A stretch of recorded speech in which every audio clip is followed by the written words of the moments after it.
Le théâtre et Élie Boissière. On va voir un extrait dans un instant, mais d'abord, comment vous est venue l'idée de ce spectacle, de ce seul en scène? Alors j'ai toujours voulu écrire sur ma grand-mère, qui est la seule grand-mère que j'ai connue, la maman de ma maman.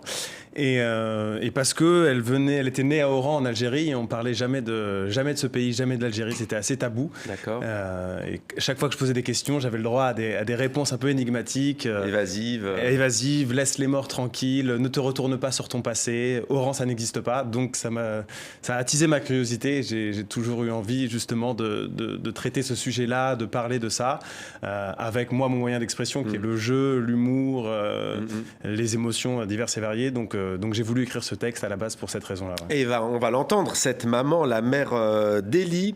Et à travers ce spectacle, vous nous plongez dans les années 1930 à Oran. On croise 13 personnages hauts en couleur, dont la mère donc d'Élie. On regarde. Ça compte pas Oran pour moi.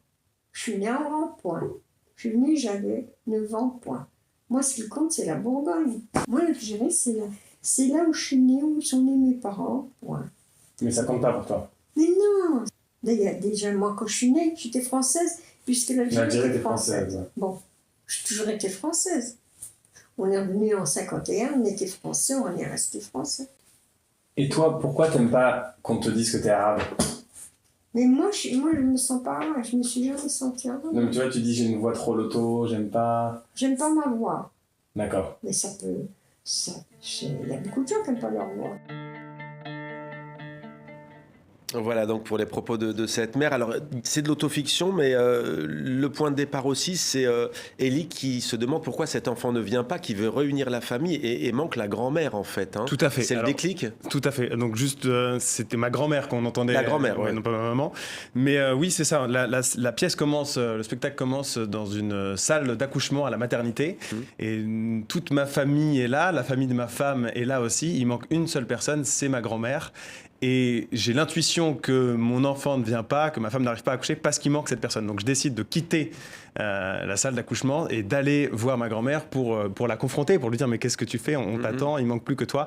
Et de là va commencer une épopée fantastique où je vais rencontrer tout un tas de personnages comme vous disiez. Et c'est une pièce qui explore l'identité, l'histoire familiale dans le contexte de migration, de l'héritage colonial également. Qu'est-ce que vous avez voulu essayer de comprendre au fond? Est-ce que vous avez réussi d'ailleurs à comprendre pourquoi votre grand-mère, et la grand-mère d'Élie, on est dans une autofiction, on le disait, dit je ne suis pas arabe, Oran n'existe pas?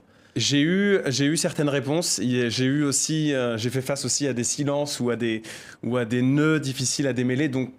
Donc j'ai dû aussi inventer des réponses et ça m'allait très bien parce que je voulais écrire une fiction. J'avais ce désir de rêve, de poésie, d'un récit aussi onirique et fantastique. Donc il y a des choses dans le spectacle qui nous appartiennent à moi et à mon co-auteur Ben Popincourt. Oui. C'est inspiré de la réalité, mais après on est parti dans la fiction. Oui, mais pourquoi convoquer le burlesque, justement la fantaisie, pour essayer de mieux capter une certaine réalité peut-être? Aussi, tout à fait. L'énergie aussi des personnages. Voilà, je voulais pas faire quelque chose de purement sérieux. Moi, je suis quelqu'un qui aime faire des personnages hauts en couleur, qui aime rire, qui aime faire rire. Et donc, c'est important pour moi d'avoir toutes ces catégories de personnages, des sérieux, des émouvants, des historiques. On a beaucoup fait un travail de recherche historique aussi. Et puis des personnages complètement hallucinés et hallucinants. J'ai dit 13 d'ailleurs, il y en a peut-être un 14e. C'est un instrument de musique, je vous vois chercher, lever les yeux en l'air, c'est le oud. Oui, tout à fait. On regarde. Tout à fait. J'aurais voulu rentrer dans sa tête pour savoir ce qui s'est passé pour qu'elle refuse de venir me soutenir le jour le plus important de ma vie.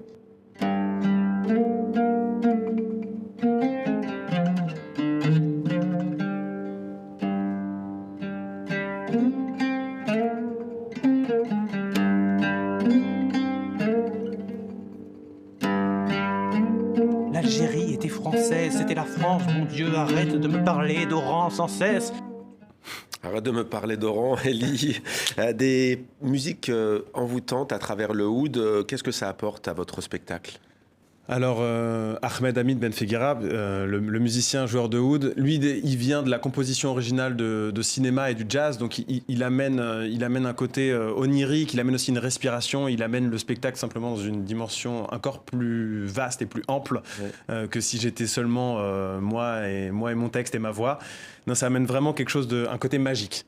Alors l'Algérie, on va y aller tout à l'heure avec Blanche de Richemont qui est allée en Algérie. Est-ce que vous connaissez ce pays? Du coup, non? Vous aimeriez y aller? J'adorerais y aller et pour moi la boucle serait bouclée si j'arrivais à jouer ce spectacle à Oran. Ce serait une très belle fin à toute cette histoire, mais je ne suis toujours pas allé puisque c'est un pays dont on ne parle pas de ma famille, donc j'ai pas eu cette transmission-là, donc j'y suis encore jamais allé.